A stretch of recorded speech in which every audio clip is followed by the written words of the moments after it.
한 번 더 많은 은혜 받으시기 바랍니다. 예, 우리 2층에서도 많은 은혜 받으시기 받고 2층 혹시 바닥이 차가우면은 옆에 바닥 풀르세요. 괜찮겠어요? 예. 어느 교회에 있었던 이야기입니다. 오늘처럼 이 어버이 주일을 맞이해서 교회에서 여러 가지 행사를 이렇게 준비하며 진행하게 되었습니다. 그 중에 유치부 어린이들이 성경 암송 발표를 하게 되었습니다. 이제 어른들 앞에서 유치부 어린아이들이 이 부모 공경에 관한 이 성경 구절들을 이렇게 뽑아가지고 이제는 암송하면서 발표하는 그러한 프로그램이었습니다.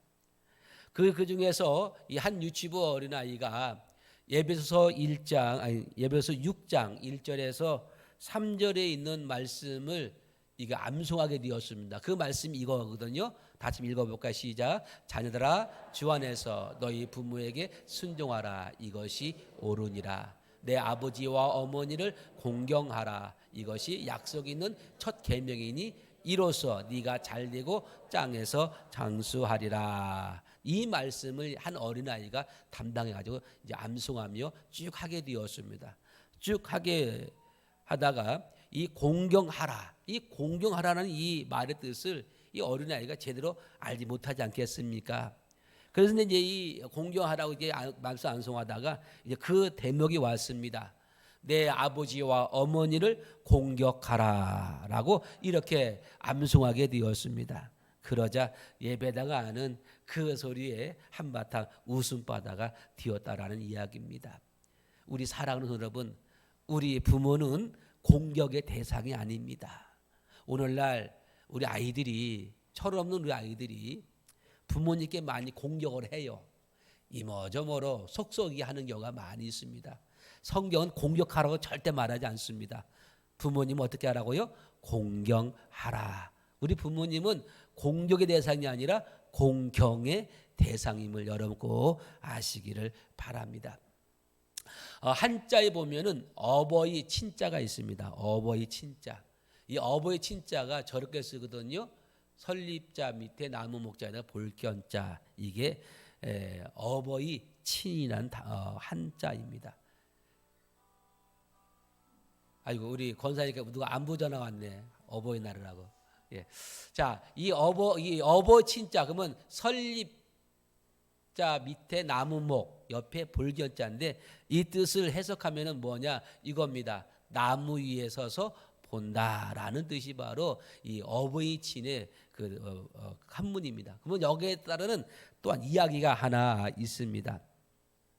아들이 어느 날 장날을 맞이해서 이 지게에다가 나무를 이제 짊어지고 이제 장에 가서 나무를 팔아서 그걸로 생활하게 됩니다. 그래서 장날에 가서 이제는 아들이 나무를 팔러 갔는데 이제는 어머니는 이제 저녁 때가 되어 저녁상을 차려놓고 장에 간 아들을 기다리게 됩니다. 그런데 아들이 이제는 안 오는 거예요. 그래서 좀 늦으니까 그래서 어머니는 장에 간 아들이 걱정이 되어서 집에서 기다릴 수가 없어가지고 동구 밖으로 마중을 나가게 되었습니다. 그런데 동네 사람들이 장을 다 끝나고 이제 산무틀을 돌아서 다 오는데 그 중에 자기 아들이 안 보이는 거예요. 자기 아들이 안 보여요.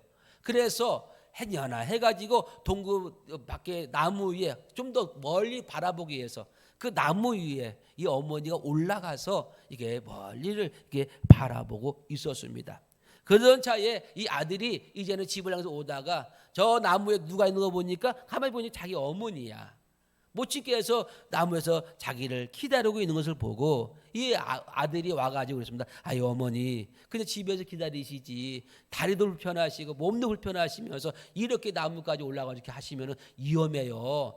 다음에는 꼭 집에서 기다리세요 하면서 이 지게에다가 당신의 어머니를 이렇게 딱 앉히셔서 이제 지게에 메고 이제 집으로 왔다라는 그러한 이야기가 바로 이 어버이 친 이 한문의 그러한 뜻의 이야기입니다.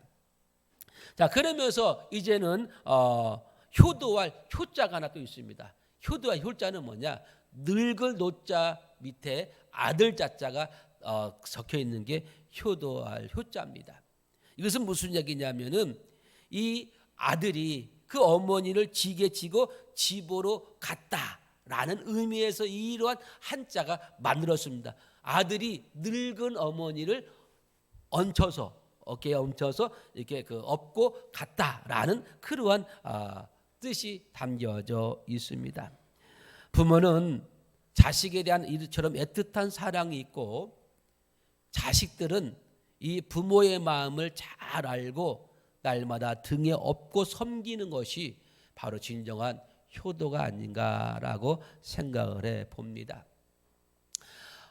부모의 마음이 어떠한 마음인지 여러분 혹시 아십니까? 저도 한 아이를 키우는 부모입니다. 부모이지만 나도 부모이지만 실상 부모의 마음은 저도 모르겠어요. 어디까지가 부모의 마음인지. 사무엘하 18장에 보면은 다윗 왕과 압살롬 아들의 이야기가 나오게 됩니다.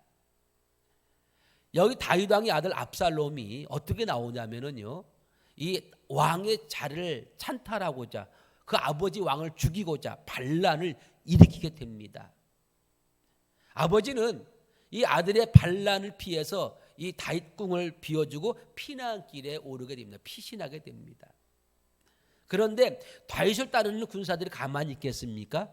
이 군사들이 용맹한 거로 이 반란군을 진압하게 되었고 그 자리에서 압살롬을 죽이게 됩니다. 아버지를 향해 반란 일으킨 이 압살롬은 죽어 마땅한 놈이지요. 어떻게 아버지를 죽이면서 자기 그 자리에 앉고자 하는 그런 마음이 생기겠습니까? 그런데 죽어 마땅한 그 아들이 죽자 다윗이 이렇게 마음의 안타까움을 아픔을 표현한 것을 이 사무엘하 18장 33절에 이렇게 기록해 놓고 있습니다. 왕의 마음이 심히 아파 문 2층으로 올라가서 우니라. 그 자기를 죽이려고 했던 아들을 위해서 운대요. 그가 올라갈 때에 말하기를 내 아들 압살롬아, 내 아들 압살롬아, 차라리 내가 너를 대신하여 죽었다면, 네가 죽지 아니하고 차라리 내가 죽었다면 압살롬 내 아들아 하였더라. 자기를 죽이려고 했던 그 아들이 죽자 반란군의 수기가 아닌 자기 아들로 이 다윗은 받아들이면서 그 아들이 먼저 죽음에 대해서 안타까운 이 부모의 심정, 이게 부모의 마음 아니겠습니까? 불효자라도 부모가 죽고 자식이 살기를 원하는 것이 그게 부모의 마음 아니겠습니까? 차라리 내가 죽었더라면. 누가복음 15장에 보면은 탕자의 이야기가 나옵니다. 어떤 사람이 두 아들이 있었습니다. 그런데 이 둘째 아들이 아버지에게 간청을 해가지고 자기 품깃을 미리 당겨달라고 해서 자기 품깃을 챙겨가지고 먼 나라로 떠나게 되어서 그 나라에서 허랑방탕하며 살게 되었습니다. 결국은 모든 걸 다 탕진하고 이 아들은 거지가 될 수밖에 없었습니다. 거지가 되어 이 집 저 집 전전긍긍하다가 결국은 자기가 살 길은 아버지 품밖에 없다 생각해가지고 아버지에게 가게 됩니다.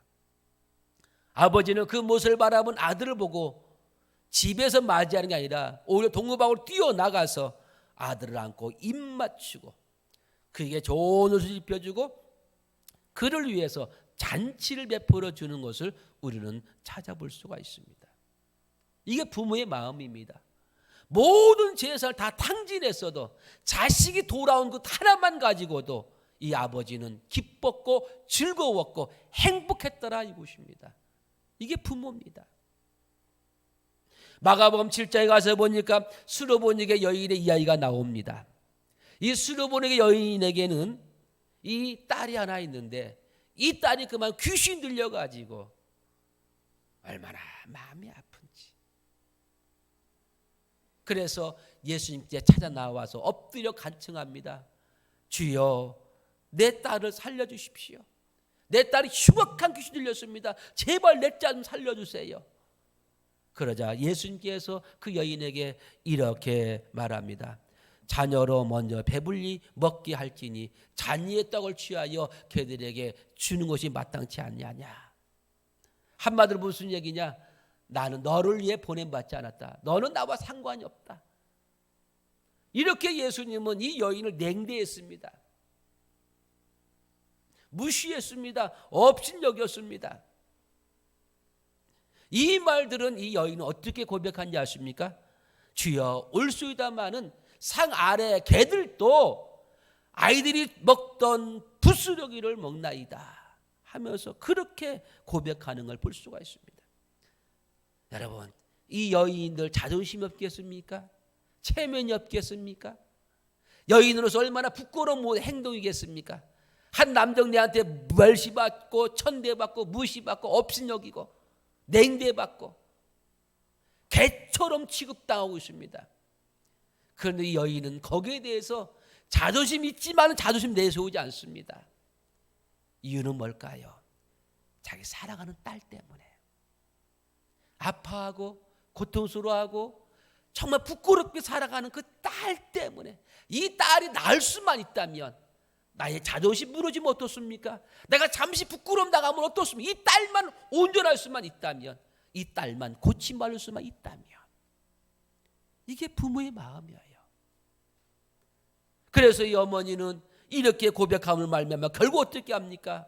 수많은 수모와 멸시와 천대 속에서 끝까지 예수님께 매달림으로인하여서 그 믿음으로 자기의 딸을 온전케 회복시켜 놓은 줄로 믿습니다. 예수님이 하신 겁니까? 어머니가 한 겁니까? 여러분, 누가 했을 것 같아요? 이것은요, 어머니가 한 줄로 믿습니다. 어머니의 그러한 간청, 어머니의 간절한 그 마음, 그 믿음이 결국은 자기 딸을 회복시켜 놓은 그러한 놀라운 은혜를 우리는 볼 수가 있습니다. 이것이 다 부모의 마음 아니겠습니까? 자식을 위해서라면, 내 자식을 위한 것이라면 멸시와 천대를 받아도 온몸이 부서지도록 일을 해도요, 기꺼이 내 자식을 희생하는 것이 우리 부모의 마음입니다. 여러분, 혹시 시골에 여러분 부모님 계십니까? 그럼 시골에는 보통 텃밭이 있어요. 텃밭에서 집 안압하게해서 일하는 거 아니겠습니까? 그러면 텃밭이 넓은 데 있고 좁은 데 있겠지만은 지금 봄을 맞이해서 우리 부모들이 그 텃밭 놀릴까요? 아니면 살릴까요? 살릴까요? 놀릴까요? 살릴 거예요. 그래서 엊그저께 어버이날을 맞이해서 자녀들이 이제 모처럼 흩어져 모였습니다. 그런데 가서 보니까 엄마 아빠가 텃밭에서 호미질하고 있고 삽질하고 있고 일하고 있어요. 그래서 자기들은 아유 엄마 아빠 이제 그만 일 좀 하세요. 몸도 아프고 힘들고 어려우신데 뭐 이거 하면 얼마나 남는다고, 얼마나 먹겠다고 이거 하세요 하면서 아이들이 말립니다. 그런데 이 부모들은 그 아이들의 말림에도 아랑곳하지 않냐고, 그날은 그래 알았어 안 할게 해놓고도 또 아이들 가면 또 텃밭에서 하루 종일 일을 합니다. 이유는 뭘까요? 당신들이 이 텃밭 갖고서 먹고 살려고요? 이거 텃밭 갖고서 팔려고요? 절대로 그게 아니에요. 부모는 뭐예요? 텃밭 갖고 와서 내 자식 오면은 주고 싶어서, 싱싱하고 건강하고 맛있는 그러한 재를 이렇게 그들에게 제공하고 싶어서, 당신들 먹으려고 하는 게 아니라 내 자식, 내가 좀 힘들고 내가 좀 어려워도 내 자식 좀 이렇게 바리바리 싸주고 싶어서, 먹이고 싶어서, 보내주고 싶어서, 우리 부모님은 그렇게 자기 몸을 희생하면서까지 우리 자녀들을 생각하는 그러한 모습이 바로 우리 부모의 마음이 아닌가 생각해 봅니다. 우리 부모님이 그래요. 이런 이야기가 있습니다. 한 청년이 한 여인에게 꽂혔어요. 한마디로 눈이 갔어요. 그래서 그 여인에게 청혼하게 됩니다. 그자 청혼을 받은 이 여인이 이 청년의 청혼을 거절하게 됩니다. 거절한 이유는 뭐냐? 당신 아버지가 너무 일찍 돌아가셔가지고 홀어머니인 어머니께서 오직 당신만 바라보고 살아왔는데 내가 당신과 결혼하면 그 어머니의 구박 내가 어떻게 다 감당할 수 있겠습니까? 난 절대 감당 못합니다. 그런데 이 청년은 그 여자를 놓치고 싶지가 않는 거예요. 그럼 어떻게 하면 좋아요? 내가 어떻게 하면 내 청혼을 받을 수 있겠습니까? 라고 말하니까 이 여인이 이렇게 말합니다. 그러면은 당신의 어머니를 죽인 뒤 그 간을 취해가지고 내가 가져오면은 당신의 마음을 내가 알고 진정성을 알고 당신과 결혼하겠습니다 하고 그렇게 조건을 내걸게 됩니다. 사랑의 눈이 먼 이 청년은 알겠다고 기다리라고 하면서 집으로 향하게 되었습니다. 이제 집에 다가오자 어머니가 아들 바라기니 어머니가 아들 나갔다 오니까 우리 아들 나갔다 왔어? 근데 별일 없어서 하면서 기쁨으로 맞이하는데 그만 이 아들은 사랑의 눈이 멀어가지고 그 어머니를 죽이고 그 속에서 간을 꺼내게 되었습니다. 그리고 피가 줄줄 흐르는 간덩어리를 붙잡고 이제 그 여인에게 가는 거예요. 나 이제 됐다. 나 결혼할 수 있다. 내가 저 여인을 내 아내 맞을 수 있다는 그 한 가지만 바라보고 가는 거예요. 가다가 급하게 가다가 그만 돌뿌리에 걸려가지고 엎어지게 되었습니다. 그러자 이 어머니의 피 묻은 이 간이 내 눈에 치면서 굴러가게 되었습니다. 그때 그 피 묻은 간에서 어머니의 세미한 음성이 들려왔습니다. 아들아, 어디 다친 곳 없니? 괜찮니? 여러분 이게 부모의 마음이라는 거예요. 이게 부모의 마음. 자식은 부모가 죽음을 땅에 묻지만은 그러나 부모는 자식이 죽으면 가슴에 묻는다고 말하지 않습니까? 우리 부모는 자식이 죽으면 마치 내 책임이냐, 내가 좀 잘못 키워서, 내가 좀 잘못 인도해서, 내가 잘못 먹여서 다 내 것처럼, 내 잘못처럼 느끼기 때문에 그래서 평생 자악하면서 내 자식을 내 가슴에 품으며 살아갈 수밖에 없더라 이것입니다. 이게 부모예요. 이게 부모. 때문에 저와 여러분은 이 부모님의 마음을 좀 잘 알아야 돼요. 부모의 마음을 좀 아시라 이거예요. 그래야 그 부모의 마음을 좀 우리가 조금이라도 헤아릴 수가 있고 조금이라도 빚갚을 수 있는 것 아니겠습니까? 우리 자녀는 부모의 사랑의 마음을 좀 알아야 돼요. 사랑하는 마음. 우리 자녀를 얼마나 사랑하는지 그 마음을 좀 알아요. 그뿐만 아니라 우리 부모는 나를 향해서 얼마나 헌신하는지, 나를 얼마나 헌신하는 그 마음을 우리가 좀 알자 이거지요. 우리 부모들은 나를 위한 것이라면 당신의 몸이 뭉개져도 아무것도 않아요. 아파하지 않아요. 그래서 우리는 이 부모의 마음을 좀 알고 우리가 부모님을 잘 공경하고 효도하는 그러한 자녀가 되기를 주의 이름으로 축복을 드리겠습니다. 오늘 본문 말씀이 바로 뭡니까? 오늘 본문 말씀이 그래요. 내 부모를 즐겁게 하라. 내 부모를 즐겁게 하고 너 낳은 어미를 기쁘게 하라. 너 낳은 어미를 기쁘게 하라. 우리 사랑하는 성도 여러분, 어떤 자녀가 부모를 즐겁게 하고 어떤 자녀가 부모를 기쁘게 하겠습니까? 부모의 마음을, 부모의 사랑을 잘 아는 자녀가 아무래도 부모님을 기쁘게 하고 즐겁게 할 수 있는 것 아니겠습니까? 저는 그렇게 봐요. 부모님 마음을 아는 아이가, 그러한 자녀가 부모를 즐겁게 하고 기쁘게 할 수 있지, 부모의 마음 헤아리지도 않으면서 어떤 모습으로 부모를 기쁘게 할 수 있겠습니까? 자, 그렇다면은 우리 부모님 어떻게 기쁘게 하고 즐겁게 할 수 있겠습니까? 무슨 방법으로? 어버이날 가슴에 카네이션 꽃 따라드리고 식사 대접하고 용돈 드리면 부모를 즐겁게 하고 기쁘게 하는 걸로 다 끝난 것입니까? 물론 그것도 필요합니다. 우리 부모님 즐겁게 하는 것도 필요하지요. 그런데 부모님을 즐겁게 하고 기쁘게 드릴 수 있는 근본적인 비결이 더 중요한 줄 믿습니다. 단순히 그냥 어버이날이고 오늘 하루만 때우자 이러한 마음으로 우리가 하지 말고 근본적인 내 부모를 기쁘게 하고 즐겁게 할 수 있는 그런 방법이 무엇이 있는가? 오늘 잠언서 23장 22절 한번 볼까요? 자, 22절 시작.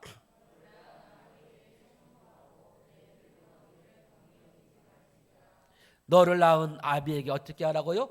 청종하고 내 늙은 어미를 경히 여기지 말라. 한마디로 무엇입니까? 내 부모를 무시하지 말고 없이 여기지 말라. 아버지 말에 귀 좀 기울이라는 거예요. 아버지가 연세됐다고 해서 물론 나이가 들면은 현장 감각이 떨어지고 정보량도 떨어지고 모두가 좀 어두울 수밖에 없지, 아둔할 수밖에 없지요. 그렇다고 해서 아버지의 말에 우리가 무시하지 말고 없이 여기지 말고 그 아버지 말에 귀 좀 기울여 주라 이거예요. 그게 효도라는 겁니다. 무시하지 말고 꼰대라 가면서 없이 여기지 말고 어머니를 경히 여기지 말라. 아무리 내 어머니가 나를 편하고 나를 좋아하고 편하다고 해서 어머니를 무시하지 말라 이거예요. 소중히 여기라 이거 소중히 여기라. 그러나 레위기에서 19장 23절 이렇게 말씀하면 다시 있습니다. 시작. 너는 셋머리 앞에서 일어서고 노인의 얼굴을 공경하며 너 내 하나님을 경외하라. 나는 여호와니라. 한마디로 부모를 공경해야 한다라는 말씀입니다. 우리 자녀가 마음 깊숙한 곳에서부터 부모님을 공경할 때에 부모를 즐겁게 하고 기쁘게 할 수 있다라는 것입니다. 또 오늘 본문 24절 볼까요? 잠언서 23장 24절 말씀 볼까요? 시작. 의인의 아비는 크게 즐거울 것이요 지혜로운 자식을 낳는 자는 그로 말미암아 즐거울 것이다.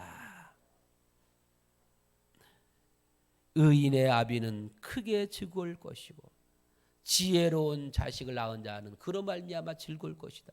이것을 공동 번역에서는 어떻게 번역해 놨나? 이렇게 번역해 놨습니다. 다시 읽어볼까요? 자, 파란 글씨 시작.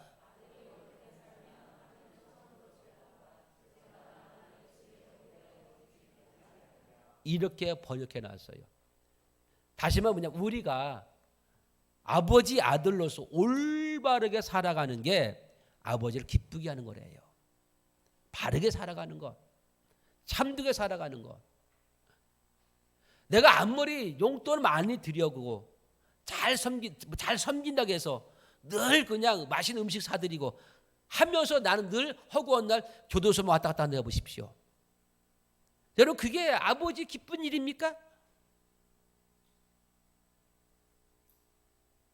아버지를 보람되게 만드는 것을 말해보냐. 더 많이 갖다 드리고 경찰에 쫓겨다니며 사는 인생이 아니라 내 아버지 나를 자랑스러워 여기는 그러한 자녀, 편안하게 여기는 자녀, 내 자녀로 인해서 걱정, 근심 끼치지 않는 그러한 자녀가 부모가 기뻐하고 즐거워하는 자녀인 줄로 믿기를 축복합니다. 밀어나지 아니하고 날마다 사기나 당하지 않고 사기당하고 남한테 이용만 당하는 그런 자녀 보면 얼마나 부모가 마음 아프겠어요. 그런 자녀보다 지혜롭게 살아가는 자녀가 부모는 기쁘더라 이거예요. 기쁘더라. 그래서 자녀가 바르게 살고 지혜가 있을 때에 우리가 부모를 즐겁게 하고 기쁘게 할 수 있다는 사실을 믿기를 주의 이름으로 축복을 드리겠습니다. 그래서 저와 여러분들은 우리 부모님을 될 수 있으면 기쁘게 하고 즐겁게 하는 그러한 삶을 살 수 있도록 우리는 최대한 제공해 드려야만이 될 줄로 믿습니다. 자, 그렇다면 우리 부모님을 즐겁고 기쁘게 하는 그러한 법이 무슨 방법이 있겠습니까? 우리 부모님과 소통이 원활하게 잘 이루어질 때에 그때 우리 부모님이 나로 인해서 기쁘고 기뻐할 줄로 믿기를 축복합니다. 부모와 대화도 자주 하고 설령 멀리 떨어져 있어도 오늘날은 전화가 좋지 않습니까? 요즘은 전화 통화요 다 대부분 무료예요. 무료. 통화료 안 나가요 여러분. 통화 좀 오래 한다고 전화세 안 나가요 여러분. 우리 어르신들 우리 아들이 자녀들이 전화하면 야야야야야 끊어 전화요금 나간다 그렇게 하지 마시고요. 오래 통화하세요. 전화 걱정하지 마시고요. 우리 장인어른은 특징이 뭐냐? 전화를 오래 하는 걸 싫어하셔요. 이유는 뭔지 아십니까? 딱 하나예요. 통화요금 나간 줄 알고. 그렇게 말씀해도 몰라. 아버님 전화요금 안 나가요. 괜찮아요. 야야 끊어라. 여러분 이 부모와 자녀 간의 소통이 좀 있게 잘 되기를 부탁을 드리겠습니다. 그래서 자주 연락 좀 하셔요. 그러고 보면은 아들놈보다는 딸놈이 좀 나아 보니까. 딸은 아무래도 좀 이렇게 미주알 고주알 이렇게 이야기하면서 서로가 좀 대화를 하면서 이어가는데 아들내미들은 그 단순하잖아요. 그냥 몇 마디 하면 그걸 끝나는 거예요. 저도 엊그저께 어머니께 전화를 드렸어요. 뭐 자주는 못 드립니다. 왜냐하면은 이제는 기억이 없어요. 기억이 없어요. 전화해드려도 그때만 전화 왔냐? 그러고 나서 뒤돌아서면 몰라요. 그래서 이제 그래도 전화해드렸습니다. 그러면 요양원에 계신데 이번에 또 찾아뵙지도 못하고 전화드리면서 그랬어요. 아주 뭐 간단한 일상적인 내 아닙니까? 어머니 잘 계셨어요? 별일 없으셔요? 건강은요? 식사는 하셨어요? 그것밖에 더 없더라고요 보니까. 그러면 우리 어머니와 나 건강해. 나 별일 잘 먹고 잘 놀아. 잘 있어. 걱정하지 마. 그리고 권사님들께 안부 전해. 하면 꼭 놀러 오시라고. 이거예요. 그러고 나서 이제 전화 끊잖아요. 몇 시간 지나요. 뜨르릉 전화 와요. 그러면 어머니야. 딱 받아요. 야, 전화했었냐? 예. 어머니 보고 싶어서요. 목소리 듣고 싶어서요. 별일 없으시죠? 응, 그래 알았어. 또 끊어요. 또 몇 시간 있다 또 쩌르륵 전화 와. 야, 전화했었냐? 예, 어머니 목소리 듣고 싶어서요. 지금 우리 어머니 상태 그 상태예요. 그러니까 평소에도 전화도 자주 못해요. 자주 못해요. 그런데 우리 누나나 여동생은 그래도 가까이 사니까 자주 좀 찾아뵙고 목욕도 때 같이 가서 하시기도 하고. 그러다 보면은 어머니에게는 딸이 참 좋은 것 같아 보니까 딸이. 하여튼 아들이든 딸이든 우리 부모와 좀 소통이 좀 원활하게 이루어지길 원합니다. 그게 효도입니다. 자주 목소리 들려드리시고 요즘은 또 전화지 화상도 돈 안 들이고 할 수 있잖아요. 카톡은요 돈 안 들어가요. 카톡은요 데이터로 사용하도 아니면은 와이파이에서 쓰잖아요. 그러면은 카톡 영상 절대 통신료 안 나가요. 몇 시간에도 안 나가요. 그러니까 카톡 데이터로 와이파이로 해가지고요 자녀들과 늘 얼굴 보면서 소통하면서 그렇게 하면서요 관계가 좋아지기를 원합니다. 우리 자녀들 바쁘고 시간 없고 힘들지라도 여러분들이 부모님 챙겨야지. 우리 부모님 나를 챙기게 만들면 안 됩니다. 그래서 우리가 부모님과 소통을 잘하는 게 우리 부모님을 즐겁고 기쁘게 해드리는 그런 방법인 줄로 믿습니다. 두 번째로 우리 부모님을 기쁘고 즐겁게 하는 방법이 뭐가 방법이 있을까? 바로 진정으로 감사할 때에. 진정으로 감사할 때에. 이럴 때에 우리 부모님이 기쁘고 즐겁더라 이것입니다. 우리가 부모님께 진심을 다해서 감사의 말을 해야 할 줄 알아야 돼요. 감사의 말을 할 줄 알아야 돼요. 어머니 아버지 낳아주셔서 감사합니다. 나를 이처럼 길러주셔서 너무나 감사합니다. 나를 이처럼 키우냐고 얼마나 고생하셨어요. 얼마나 애쓰셨어요. 왜냐하면 내 자식 키워보니까 알잖아요. 내 자식은 하나인데 우리 부모님 뭐냐 5이나 키웠어요. 5이나. 그 당시 얼마나 힘들고 어려운 시기였습니까? 얼마나 어려운 시기였어요. 그 어려운 시기 자식들만 잘 되기 위해서. 그래서 우리가 전라도 김제에서 살다가요 자식들 때문에 서울로 이사 왔어요. 왜? 자식들이 잘 돼야 한다. 자식들을 공부시켜야 한다. 그거 하나 가지고요 서울로 이사 온 거예요. 자식들 때문에.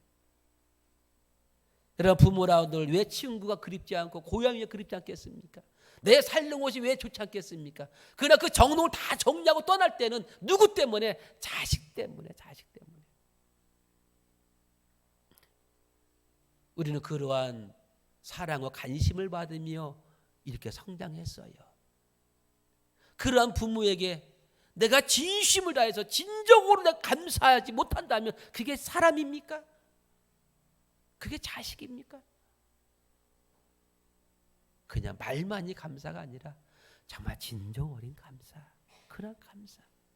그래서 이런 고백 하나 들을 때에 우리 부모님은 나 하나 키운 것에 대해서 보람을 느끼는 거예요. 감사, 오히려 행복을 느끼는 거예요. 내 고백 한마디에, 내 고백 한마디에. 우리 사랑하는 여러분, 여러분도 컸습니다. 다 컸어요. 그러나 내 어머니, 늙으신 내 어머니, 내 아버지, 여러분 모처럼 만나거들라. 그래, 어머니, 아버지 더 왔어요. 그렇게 하지 마시고 여러분 가서 이제 안아주세요. 아버지 보고 싶었어요. 엄마 보고 싶었어요. 말로만 하지 마시고 안아주세요. 그리고 안으면서 엄마 사랑해, 아빠 사랑해요. 여러분, 사랑의 고백은 연인에게만 사용하는 단어가 아닙니다.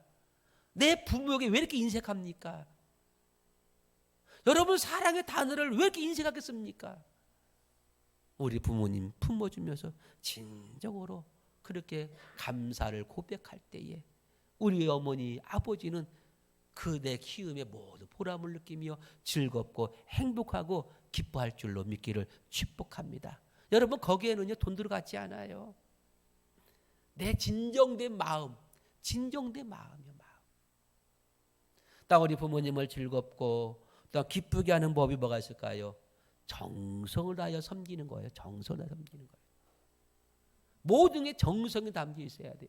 물질로 용돈도 드리고 식사도 정성을 다하여 대접하고 병원 진료도 받게 하고 여행도 때로는 시켜드리고 그러면서 부모님을 즐겁게 하고 기쁘게 들을 수 있는 그러한 자녀가 되지 않은 것입니다.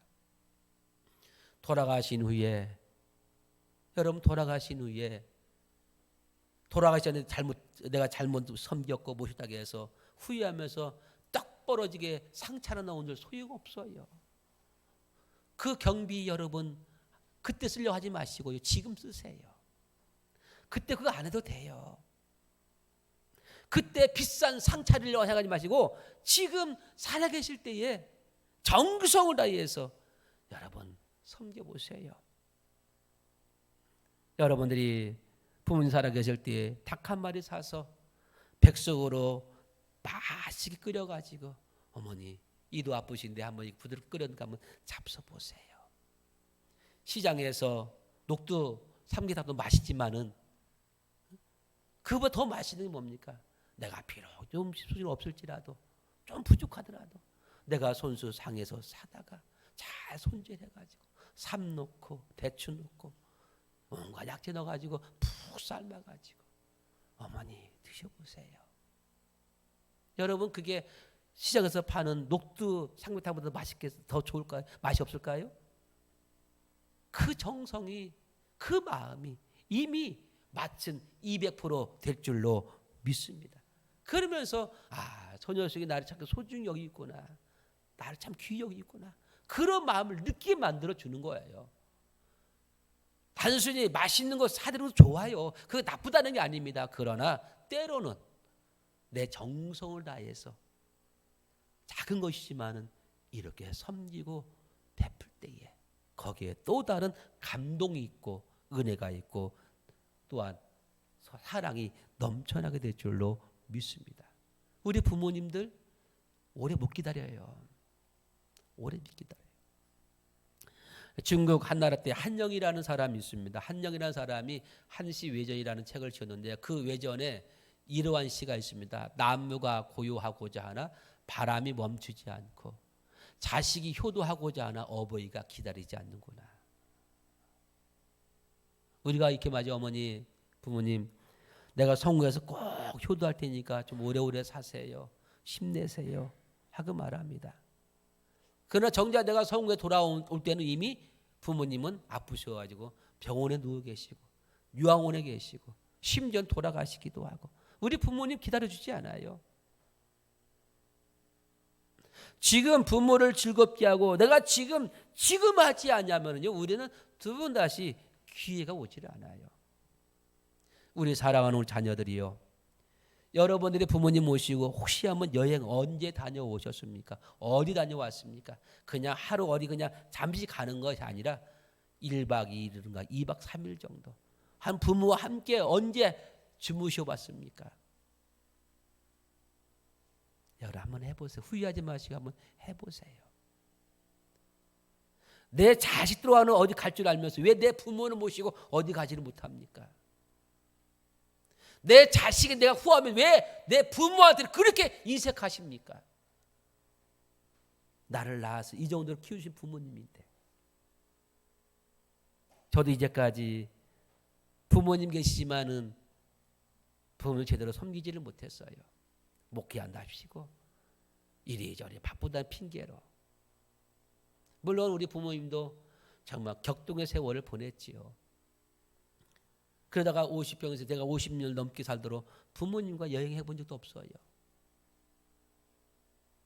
이러면 안 되겠다 싶어가지고 아버지가 이미 또 이제는 사형 선고 받으셨고 아프실 때에 우리 형제들이 얘기를 해가지고 자 우리 한 부모님 모시고 우리 한번 여행 좀 갔다 오자. 부모님 모시고 그래서 부모님 모시고 최초로 저기 거제도로 2박 3일로 펜션 얻어가지고 한번 다녀왔습니다. 아버지가 너무 좋아하시는 거예요. 아버지가 다음에 또 가자. 근데 다음은 없었어. 돌아가셨어요. 그러면서 어머님 혼자 계셔서도 또 쓸쓸해 보여가지고 다시 한번 우리 어머님 모시고 우리 좀 제주도 갔다 오자 해가지고 우리 형제들이 어머님 모시고 제주도 다녀왔습니다. 그게 형제들하고 더불어서 부모님 모시고 간 두 번째 여행이에요. 두 번째 여행. 지금 몇 년이 지나서 이제 올해가 저희 누님이 또 환갑이에요. 보니까요. 누님이. 환갑도 들 겸 또 어머니 그나마 정신만 없지 건강은 좋으시니까 마음 걸을 수 있으시니까 식사도 잘 하시고 그래서 우리 한번 어머니 그래도 이럴 때 한번 우리 여행 한번 해보자 해가지고 누님 환갑을 기점으로 해가지고 올해 한번 가자고 지난번 설에 이 아이가 나왔어요. 그 준비는 하고 있는데 원래 기간은 이번 추석 연휴가 길더라고 보니까요. 추석에 가자 하고 계획은 세워놨어요. 근데 이 계획대로 될지는 모르겠어요. 왜냐하면 코로나 때문에 계획대로 될지는 모르겠어요. 근데 이건 아십시오. 한 번 갔다 오고 안 갔다 오고 천지 차이입니다. 여러분 우리 부모들 자녀들 어디 가자 할 때는요. 여러분 빼지 마세요. 기꺼이 동참하세요. 그래 가자. 제가 제일 안타까운 것은 처갓집입니다. 처갓집은 우리가 한번 장인 장모님 모시고 우리 처남 두 처남이랑 같이 셋이서 이제는 세 가지에서 부모님 모시고 다 여행 가려고 제주도 가려고 다 예약 다 끝내놨어요. 근데 누가 캔슬했냐? 어머님이 캔슬 딱 놨어요. 가시기 전 일주일 전인가 5일 전인가 야야 나 못 가겠다. 나 건강에 안 돼서 못 가겠다. 딱 캔슬 놨어요. 우리 장인은 모르겠네요. 장모님은 한 번 제주도 가보지를 못했어요. 이제까지. 그때 좀 어머니가 좀 약간 좀 마음만 굳게 잡수셨으면은 갔다 올 수 있는데요. 그때 딱 힘들다고. 장거리 여행이 힘들다고 딱 캔슬 놓으시더라고요.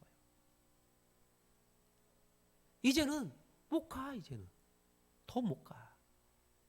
그러니까 여행도 우리 사랑하는 자녀들이요. 부모가 좀 힘 있을 때 챙기시기 바랍니다. 너무 늦으면 안 돼요. 좌우지간 우리가 있을 때 잘해야 돼요. 우리 부모님 계실 때 돌아가시면 아무 소용 없어요. 하고 싶어도 못해요. 낳고 땅에서 아무리 울어봤자요. 내 서러움이지 이미 끝난 거예요. 그래서 이런 유행가 가사도 있더라고요. 한번 찾아보니까 여러분도 잘 아는 가사 같은데 이거예요. 있을 때 잘해 후회하지 말고 있을 때 잘해 흔들리지 말고 가까이 있을 때 붙잡지 그래서 있을 때 잘해 그러니까 잘해 이번이 마지막 기회야. 이제는 마음에 그 문을 열어줘. 아무도 모르게 보고파질 때 그럴 때마다 너를 찾는 거야. 바라보고 있잖아 사랑하고 있잖아 더 이상 내게 무엇을 바라나. 있을 때 잘해 그래요. 이게 비록 유행가 가사 내용이지만은 정말 우리에게 또 다른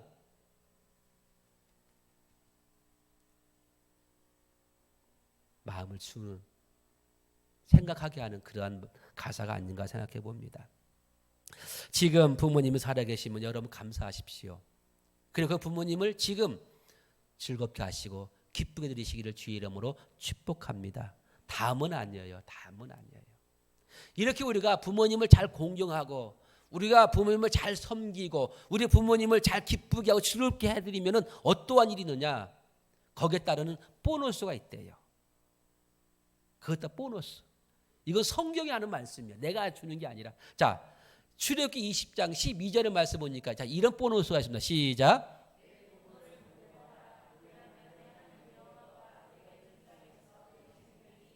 아멘. 자, 신명기 5장 16절 시작.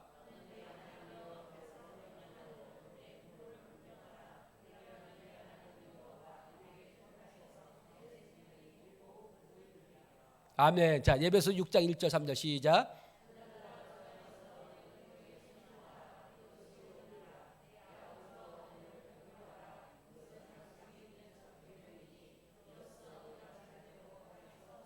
아멘. 자, 우리가 지금 세 가지 말씀 드렸습니다. 공통점이 뭐예요?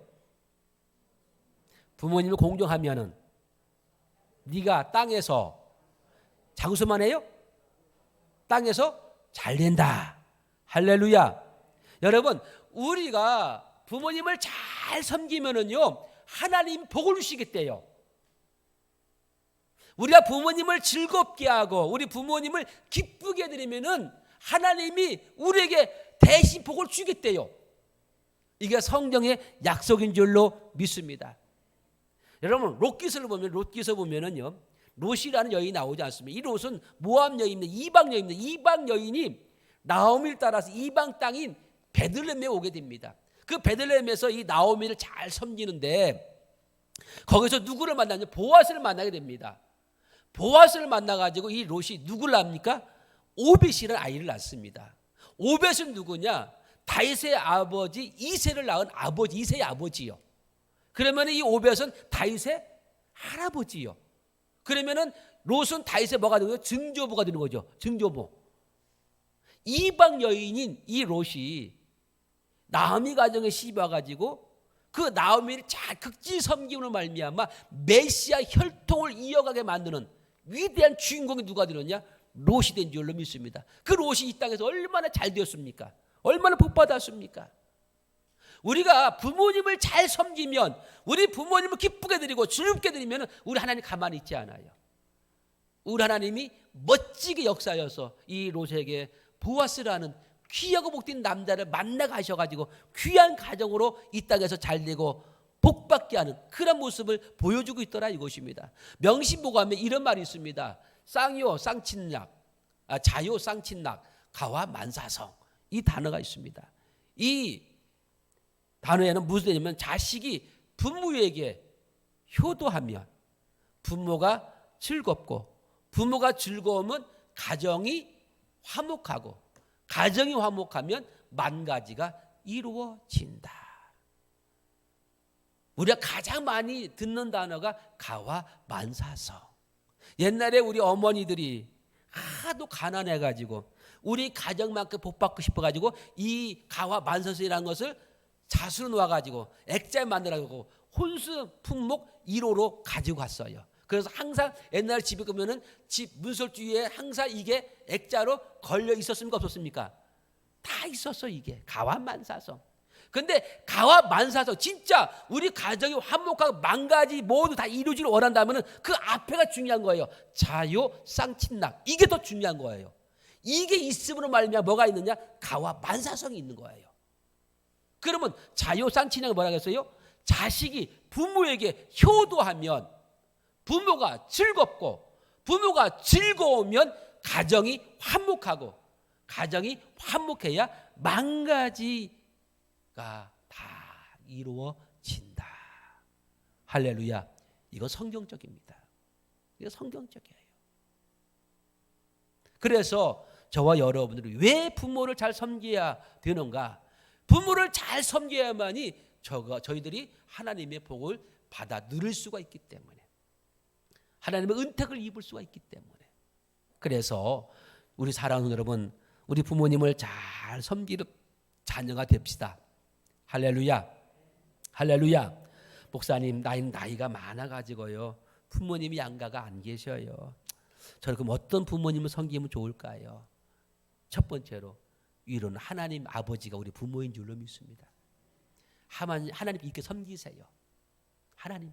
하나님과 소통 잘 하시고 하나님께 진정으로 감사할 줄 알고 하나님께 정성을 다하십시오.